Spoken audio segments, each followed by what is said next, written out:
ជាចុងក្រោយបើសិនជាបងប្អូនចង់រៀនទៅលើ graphic design ទីមួយយើងត្រូវមានកុំព្យូទ័រផ្ទាល់ខ្លួនប្រើប្រាស់សិនហើយកុំព្យូទ័រវាត្រូវខ្លាំងល្មមដែរដែលយើងអាច run ទៅលើ software ដែលយើងរៀន design ហ្នឹងទីពីរដូចខ្ញុំនិយាយពីខាងលើអញ្ចឹងយើងត្រូវ research បន្ថែមទៅលើ tool មួយចំនួនដែរជា software ដែលយើងត្រូវរៀន graphic design ហ្នឹងសម្រាប់ទី3វិញយើងត្រូវ research អីថ្មីៗដូចគ្នាដើម្បីអភិវឌ្ឍសមត្ថភាពយើងពីខ្សោយទៅខ្លាំងពីមួយថ្ងៃទៅមួយថ្ងៃសួស្តីបងសួស្តីអូនហ្នឹងហើយបងអាចជួយណែនាំឈ្មោះបានទេបងឈ្មោះរក្សាហើយរៀនផ្នែក graphic តែលើរៀនចប់យូរហើយអូខេបងអញ្ចឹងបងដូចបងបាននិយាយបងបានរៀនចប់ហើយអញ្ចឹងតើបងអាចចែករំលែកពីបងបានទេនៅក្នុងជីវិតជាសាកលវិទ្យាល័យតើបងជួបរឿងអីខ្លះអញ្ចឹងអូខេជីវិតនៅក្នុងសាកលវិទ្យាល័យវាអត់ងាយស្រួលទេហ្នឹងហើយវាពិបាកដែរនៅពេលដែលយើងធ្វើ assignment ធ្វើអីចឹងទៅវាពិបាកពេលខ្លះយើងអត់ស្គាល់អត់អីចឹងទៅក៏វាពិបាកដែរយើងត្រូវ research គេបន្ថែមអីចឹងទៅហើយមួយទៀតយើងអត់សូវមានពេលវេលាសម្រាប់ខ្លួនឯងទេយើងត្រូវយកពេលហ្នឹងទៅ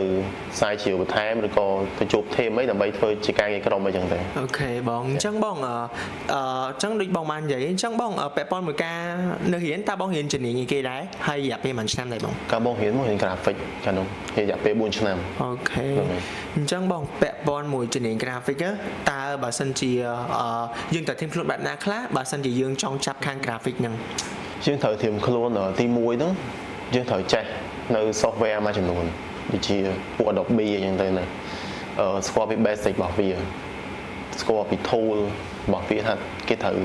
ប្រើធ្វើអីខ្លះអីចឹងទៅអូខេបងអញ្ចឹងបងបើសិនជាខ្ញុំទើបតែចប់ទី12ឯងប៉ុន្តែខ្ញុំស្រឡាញ់ខាង graphic ហ្នឹងដោយសារខ្ញុំបានឃើញ poster ឬក៏រូបភាពអីផ្សេងៗគេ design មកស្អាតមែនតើប៉ុន្តែខ្ញុំចាប់អារម្មណ៍ប៉ុន្តែខ្ញុំអត់ទាន់ដឹងពី basic វាអញ្ចឹងពីបងទៅអាចណែនាំមកខ្ញុំបានទេថាខ្ញុំគួរតែត្រៀមខ្លួនបែបណាខ្លះដើម្បីអាចរៀនជំនាញមួយហ្នឹងបានសម្រាប់ទី1ហ្នឹងយើងត្រូវស្រឡាញ់ទៅលើ graphic design ដែរហើយទី2យើងត្រូវ research បន្ថែមពី app ដែលយើងត្រូវរៀន graphic design ហើយទី3ការងារវាទូលំទូលាយបើសិនមកយើងរកការងារក្រុមហ៊ុនអត់តបានធ្វើយើងអាចធ្វើ freelance ក៏បានដែរអូខេបងអញ្ចឹងបងពាក់ព័ន្ធមួយជំនាញ graphic design នេះតើពាក់ព័ន្ធមួយភាសាតម្រូវការខ្លាំងណាស់ភាសាដូចជាមិនសូវតម្រូវការខ្លាំងទេយើងចេះល្មមហើយហ្នឹងយើងអាចប្រើប្រាស់បានដែរអូខេអញ្ចឹងមានន័យថាបងប្អូនដែលគាត់ចេះភាសាល្មមពីគាត់អាចរៀនជំនាញមួយនឹងដែរអូខេអញ្ចឹងបងមួយវិញទៀតដោយសារតែបងធ្វើការខាង graphic designer ហ្នឹងហើយបងក៏រៀនខាងហ្នឹងដែរអញ្ចឹងអាចដឹងបាននេះថាពពួក laptop ណាដែលបងប្រើប្រាស់សម្រាប់ការងារ designer អូខេសម្រាប់ laptop ការពីជំនាន់បងប្រើទៅលើ Asus Togo Saber ហ្នឹងដោយសារវាខ្លាំងរៀងវា slim ហើយអីដែលពិសេសហ្នឹងអេក្រង់របស់វាច្បាស់ល្អ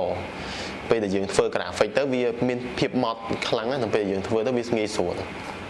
អូខេបងអញ្ចឹងមានន័យថាពាក់ព័ន្ធមួយជំនាញ graphic នេះអីដែលសំខាន់ក៏ទៅលើអេក្រង់ដែរព្រោះដោយសារដូចបងប្រាប់អញ្ចឹងថាពាក់ព័ន្ធមួយជំនាញ graphic មិនថាយើង design ទៅលើរូបភាពអីវាត្រូវការពណ៌ដិតច្បាស់ល្អត្រូវអត់បងអូខេអញ្ចឹងបងបើសិនជាពាក់ព័ន្ធមួយការជំនាញ graphic designer នេះអញ្ចឹងបើសិនជាបងប្អូនគាត់បានទស្សនាវីដេអូមួយនេះបើគាត់ស្រឡាញ់ជំនាញ graphic designer ដូចបងតើគាត់គួរតែត្រៀមខ្លួនបែបណាខ្លះដើម្បីឈានចូលនៅក្នុងការសិក្សាជំនាញមួយនេះអូខេតោះជាចុងក្រោយបើសិនជាបងប្អូនចង់រៀនទៅលើ graphic design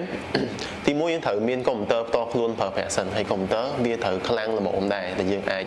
run ទៅលើ software ដែលយើងរៀន design ហ្នឹងទី2ដូចខ្ញុំនិយាយពីខាងលើអញ្ចឹងយើងត្រូវ research បន្ថែមទៅលើ tool មួយចំនួនដែរជា software ដែលយើងត្រូវរៀន graphic design ហ្នឹងសម្រាប់ទី3វិញយើងត្រូវ research អីថ្មីៗដូចគ្នាដើម្បីអភិវឌ្ឍសមត្ថភាពយើងពីខ្សោយទៅខ្លាំងពីមួយថ្ងៃទៅមួយថ្ងៃអញ្ចឹងអរគុណបងច្រើនមែនតើសម្រាប់ការចូលរួមនៅក្នុងការចែករំលែកបទពិសោធន៍នៅថ្ងៃហ្នឹងអូខេបាយបាយ